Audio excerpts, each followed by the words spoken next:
हुज्जाज कराम ने रात मुजदलफा में गुजारी, रमी जमरात का आगाज़ कर दिया। शैतान को कंकरियाँ मारने के बाद कुर्बानी करके सर मुंडवाएंगे, एहराम खोल देंगे। अल्लाह के मेहमान आज खाना काबा जाकर तवाफ़ बैतुल्लाह करेंगे। सफ़ा और मरवा के दरमियान आम लिबास में सही करेंगे। हुज्जाज कराम कल वापस मिना जाकर अयाम तशरीक़ गुजारेंगे। लाखों हुज्जाज कराम ने रुकन आज़म वक़ूफ़ अरफ़ा अदा कर लिया। ग़ुरूब आफ्ताब के बाद मुजदलफा पहुँचे, जहाँ नमाज मगरिब और इशा एक साथ अदा की। सऊदी अरब और खलीजी रियासतों में आज ईद उल अज़हा मनाई जा रही है। नमाज ईद के बड़े इज्तिमात मस्जिदुल हराम और मस्जिद नबवी में हो रहे हैं। हरमैन शरीफैन में लाखों फर्जंदान इस्लाम ईद की नमाज अदा कर रहे हैं। सऊदी अरब भर की 12,000 से ज़ायद मसाजिद में नमाज ईद अदा की जा रही है। हरमैन शरीफैन और मस्जिद नबवी में नमाज फजर के भी बड़े इज्तिमात हुए।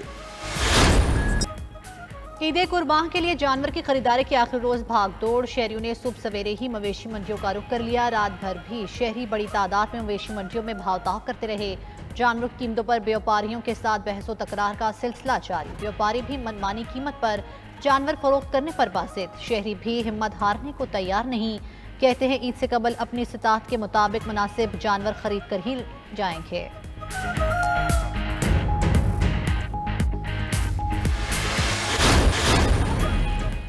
आज इस्लामाबाद, पंजाब, खैबर पख्तूनख्वा के मुतादिद इलाकों में बारिश का इम्कान। बलोचिस्तान, गिलगित बल्तिस्तान और कश्मीर में बादल बरसेंगे। महकमा मौसमियात ने कहा, लाहौर, मरी, फैसलाबाद, गुजरावाला, सियालकोट, गुजरात में भी बारिश मुतवक्के है। रावलपिंडी, अटक, जहलुम और दीगर शहरों में भी बरसात मुतवक्के। दीर, सवात, मालाकंड, मानसहरा समेत KP के मुतादिद इलाकों में बारिश का इम्कान। कराची समेत सिंध के साहली इलाकों में भी दिन के वक्त बारिश हो सकती है। कराची और अंदरून सिंध के कई शहरों में रात को भी बादल बरसे। तेज़ हवाएं चलने से मौसम खुशगवार, गर्मी का जोर टूट गया।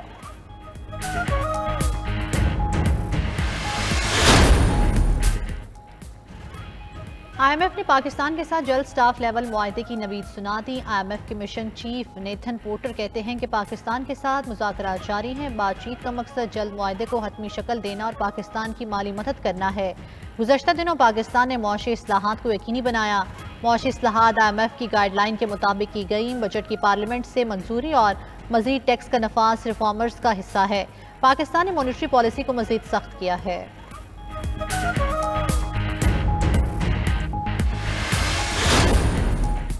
मुआहिदा ख़त्म होने में 2 दिन बाकी। वज़ीर आज़म का MD IMF से चौथा राबता। शहबाज शरीफ ने मुआशी सूरत हाल की बेहतरी के अहदाफ मुश्तरका कोशिशों से हासिल करने के अज़्म का इयादा किया। क्रिस्टलिना जॉर्जीवा ने वज़ीर ख़जाना और उनकी टीम की प्रोग्राम मुकम्मल करने की कोशिशों का एतराफ़ किया। प्रोग्राम की राह में हायल रुकावटें दूर होने पर मुआहिदा जल्द होने का कवी इम्कान। दूसरी जानिब वज़ीर आज़म शहबाज शरीफ फ्रांस और बरतानिया के दौरे के बाद वतन वापस पहुँच गए।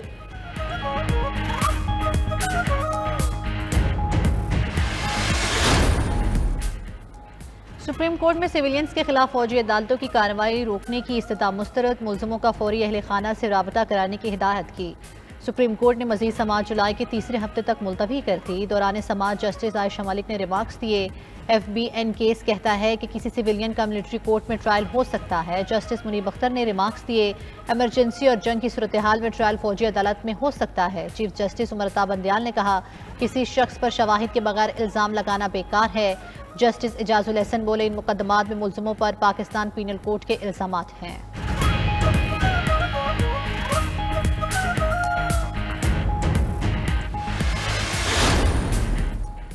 फौजी अदालतों में ताहाल किसी सिविलियन का ट्रायल नहीं चल रहा। अटॉर्नी जनरल ने सुप्रीम कोर्ट को यकीन दहानी करवा दी।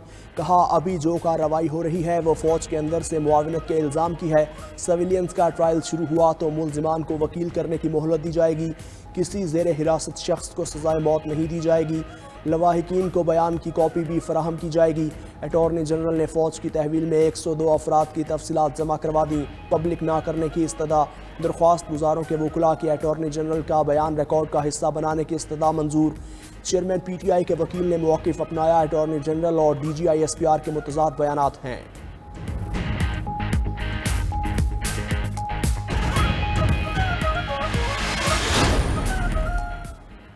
फौजी अदालतों में शहरियों के ट्रायल के खिलाफ सुप्रीम कोर्ट में केस की समाअत। जस्टिस याहिया खान अफरीदी ने बेंच पर एतराज़ात के हवाले से अपना नोट जारी कर दिया। जस्टिस याहिया अफरीदी ने लिखा, अदालती निज़ाम अवामी एतमाद पर मुनहसर होता है।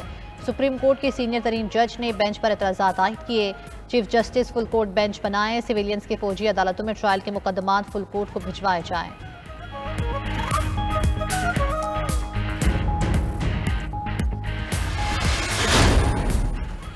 सिविलियंस का फौजी अदालतों में ट्रायल एतजाज़ अहसन ने भी फुल कोर्ट बनाने की हिमायत कर दी है। सीनियर वकील एतजाज़ अहसन की 92 न्यूज़ के प्रोग्राम मुकाबिल में बातचीत, बोले उनकी भी इस्तदा है सुप्रीम कोर्ट मामले पर फुल कोर्ट बेंच बनाए। फौजी अदालतों में फैसले करने हैं तो आइन में तरमीम करें। खदशा है हुकूमत फैसले कर लेगी लेकिन इनके नंबर्स पूरे नहीं हैं।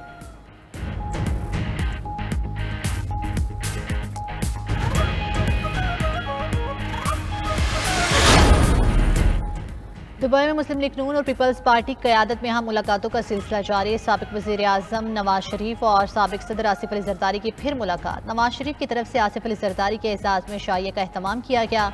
शाही में इंतखाबी मामलात पर हतमी मुशावरत, नून लीग और पीपल्स पार्टी का बरवक्त इंतखाबात कराने पर गौर। IMF पैकेज के बाद इंतखाबात में जाने के मूड पर तबादला ख्याल। नवाज शरीफ और आसिफ अली जरदारी के दरमियान पहली मुलाकात में निगरां सेटअप और सीट एडजस्टमेंट पर गुफ्तगू की गई।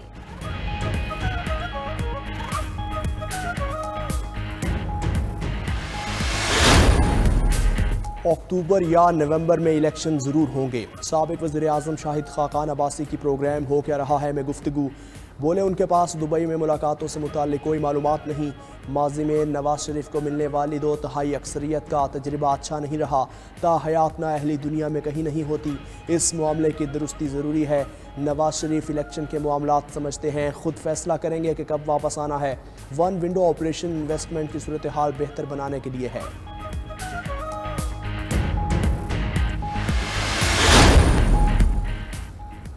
पाकिस्तान 6.5% शराब बेरोजगारी के साथ दुनिया में 24वें नंबर पर आ गया। नाइजीरिया दुनिया भर में बेरोजगारी में सबसे आगे निकल गया। नाइजीरिया में बेरोजगारी की शरह 33.3% रिकॉर्ड की गई।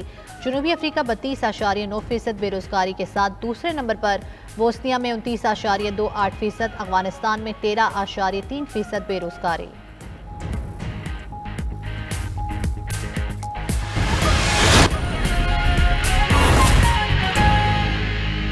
आगे बढ़े। ईद के मौके पर परदेसियों की अपने घरों को वापसी जारी है। इस्लामाबाद से लोग घर जाने पर खुश तो हैं, लेकिन महंगे किरायों ने उनकी खुशियों को किरकिरा कर दिया। जबकि रावलपिंडी में सूरत हाल मुख्तलिफ है, जहाँ इंतजामिया ज़्यादा मुतहरिक दिखाई दी।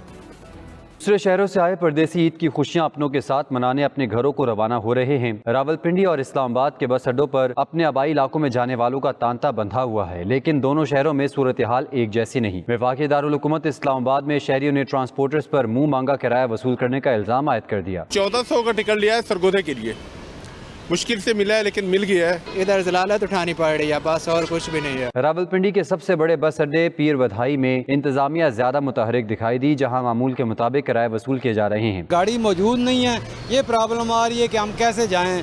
किराए का कोई अभी तक इशू नहीं बना, कोई फालतू किराया नहीं चार्ज किया जा रहा। किराया बिल्कुल सही ले रहे हैं, जायज़ किराया ले रहे हैं। आज मुझे बताया गया कि आपको टिकट मिल जाएगी, लेकिन जब मैं अड्डे पे पहुंचा तो मुझे कह रहे हैं टिकट नहीं है, सारे बसेस बुक हो चुके हैं। ट्रांसपोर्टर्स ने भी जायद किरायों की असल कहानी बयान कर दी और मुसाफिरों को मशवरा भी दिया। जो गाड़ियाँ मुख्तलिफ बस स्टॉप्स पे 26 नंबर पे या किसी भी बस स्टॉप्स के ऊपर पीर बधाई मोड़ के ऊपर बाहर से सवारियाँ बिठाती हैं, वो ओवर चार्जिंग करते हैं, जिसका सारा इल्ज़ाम जो है वो ट्रांसपोर्ट बरादरी के ऊपर लगता है।